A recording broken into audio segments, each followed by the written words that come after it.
ازيكم عاملين ايه؟ يا رب تكونوا بخير واهلا بكم في فيديو جديد.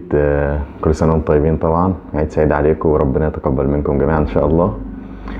طبعا العيد خلص اهو واحنا خلصنا معاه. يعني كلنا كده تلاقي كله يعني حد تلاقيك انت بتتفرج على الفيديو ده وانت قاعد غرقان اصلا، مش عارف ترجع لحياتك طبيعيه، مش عارف هتعمل ايه بعد الاجازه، قوم ازاي، مش قادر، مكسل، مش عارف تخرج من زون الراحه ده. طب هعمل ايه بعد العيد وهرجع لحياتي ازاي وكده. فمش عارف فاصل طبعا. فان شاء الله هنقول كده حاجه بسيطه كده، تجربه بسيطه ان شاء الله تحاول تخرجك من الزون ده. وهنعرفها ان شاء الله في الفيديو ده. قبل ما ابدا بس عايز اقول تجربه بسيطه كده، ان شاء الله انت تحاول تفهم منها مفهوم الفيديو او اللي انا عايز اوصله لك، وهي هتاخدنا لفكره الفيديو يعني ان شاء الله. دلوقتي انت لو عندك قطه مثلا او كلب في البيت، مربي حاجه معاك في البيت وبتحط لها اكل كل يوم كل يوم، هل بتيجي مثلا فترة الأجازة أو فترة العيد أو فترة الراحة اللي أنت فيها دي بتحطلهاش مثلا أكل تقول مش قادر أقوم مش قادر أعمل؟ الإجابة طبعا لأ. استحالة استحالة، أنت غصب عنك بتقوم تحط لها أيا كان، النهاردة عيد، النهاردة امتحان، النهاردة شغل، النهاردة أجازة، النهاردة وراك إيه، مرتاح نايم، هتصحى أو هتقوم هتحط لها أكل وهتحط لها شرب، أو هتعيش حياة طبيعية طول السنة أيا كان اليوم اللي أنت فيه، أجازة شغل راحة كده يعني. طب دلوقتي انت اكيد وصلتك الفكره اللي عايزين نقولها من التجربه دي او البوينت اللي هنقولها، ولو ما وصلتكش هنأكد عليها دلوقتي ونقول بقى هتعمل ايه بقى بجد لو عايز تنظم حياتك او ترجع ازاي بعد العيد وكده ومش عارف تخرج بقى. بص، وانت لازم الفكره بقى انك ايه، تحط لنفسك حاجه اساسيه تلتزم بيها في حياتك.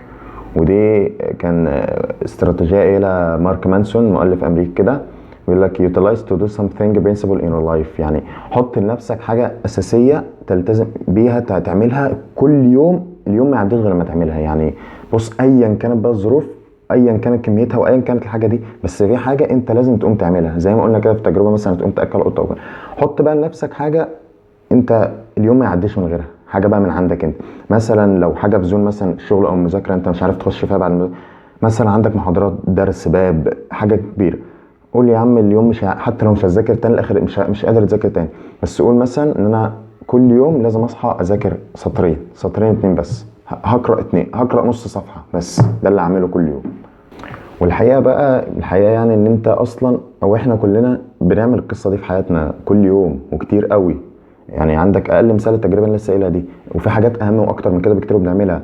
يعني مثلا عندك الصلاه كل يوم، انت بتصحى تصلي الخمس فروض، تتوضى وتصلي كل يوم ايا كانت ظروفك، عيان، تعبان، مرتاح، اجازه، شغل، في اي مكان، في اي وقت، في اي حال بتصلي. عندك الاكل، اكلك انت، شربك، هدومك، حاجات كتير قوي انت بتعملها اليوم ما يعديش غير بيها. بس هي الفكره في ايه؟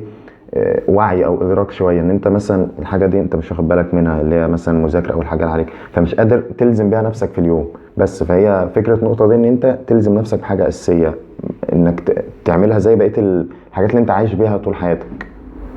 يعني برضو دلوقتي بقى ايه اهميه البوينت دي، او تقول لي انا استفدت ايه لما حطيت حاجه لنفسي عملتها كل يوم وبعدين. دلوقتي احنا في مفهوم خاطئ كده كلنا بنقول ان انت مثلا ما بتذاكرش دلوقتي او مش قادر تقوم تشتغل او مش قادر تقوم تذاكر، اللي يقول لك ليه مفيش حاجه مشجعاني، ما عنديش تحفيز، مفيش موتيفيشن، مش قادر. لا، هو ده مفهوم خاطئ. هي الفكره كلها انت مش محتاج موتيفيشن عشان تبدا تشتغل، انت بالعكس، انت لما بتبدا تذاكر او تبدا تعمل حاجه ده اللي بيديك الدفعه او الموتيفيشن ان انت تكمل اللي وراك. فهي دي فكره النقطه دي، ان انت مثلا بتبدا اي حاا مثلا تقوم تعملها، دي بيخليك تبدا تكمل. يعني زي ما قلت لك مثلا عندك مذاكره كتير، قوم بس ذاكر سطرين كل يوم، سطرين. اكيد مش هتقعد وتبدا ودماغك تخش في التركيز والمذاكره على السطرين دول، غصب عنك هتلاقي نفسك عايز تكمل. قمت مثلا مش قادر تتحرك من قمت عملت حاجه في البيت، بعد ما تخلص تلاقي نفسك لا مش عايز تكمل تعمل حاجه تاني، هتقعد بقى على المكتب، هتقعد تشتغل، هتعمل. فهي هي اللي بتدفعك، مش انت محتاجها عشان تبدا شغل، لا بالعكس، هي البدايه دي هي اللي بتديك زقه عشان تكمل اللي وراك.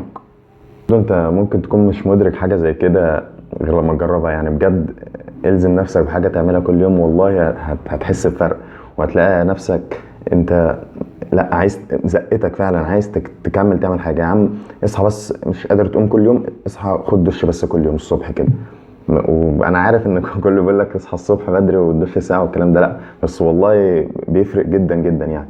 يا عم قوم روق اي حاجه، قوم حرك اي حاجه مكانها، قوم اغسل، قوم اتوضى، اعمل اي حاجه يعني. مجرد بس ما تلاقي نفسك التزمت فتره بحاجه انك تعملها، تلاقي الحاجه دي ربطتك بكذا حاجه وراها، دخلتك مود الشغل. يعني كنت شايف فيديو الواحد بيتكلم عن النقطه دي وكده، بيقول لك يعني لما كنت مثلا ببقى قاعد كسلان او مش قادر اعمل حاجه، بقوم اغسل سناني، بقوم ارتب الكوبايات في المطبخ بس، وبلاقي نفسي خلاص انا رجعت من الحاجه دي، قعدت على المكتب على طول، قعدت على الكمبيوتر بدل ما كان نايم على السرير مثلا او مستغطي ونايم وكده. فهي بجد بجد هي اللي بتخليك تخش في الشغل، هي اللي بتديك زقه الموتيفيشن اللي انت عايزها، لان مفيش حاجه هتشجعك اكتر من كده يعني. وبس يعني الخلاصه انك حط لنفسك حاجه بسيطه خالص اساسيه تلتزم بيها كل يوم، بحيث انها تكون بسيطه خالص، مش عامله لك لود او مش تعباك او مش مأثره عليك ان انت مش قادر تعملها وكده، وفي نفس الوقت هي تخليك تعمل كل اللي عليك بعد كده، او تزوقك تحركك يعني. ودي كانت تريك بسيطه كده بس، تجربها اليومين الجايين عشان تخرج دماغك من مود الفصلان بقى والراحه والنوم انت مش قادر تعمل حاجه اللي احنا فيه ده، عشان اللي جاي بقى بعد العيد ما فيش رحمه، وكل مثلا الحاجه اللي هتأجلها وكده هتعذبك بعد كده. فجرب الحته دي وان شاء الله تظبط معاك يعني، وهتشجعك انك تبدأ بقى حياتك وكده يعني. سلام.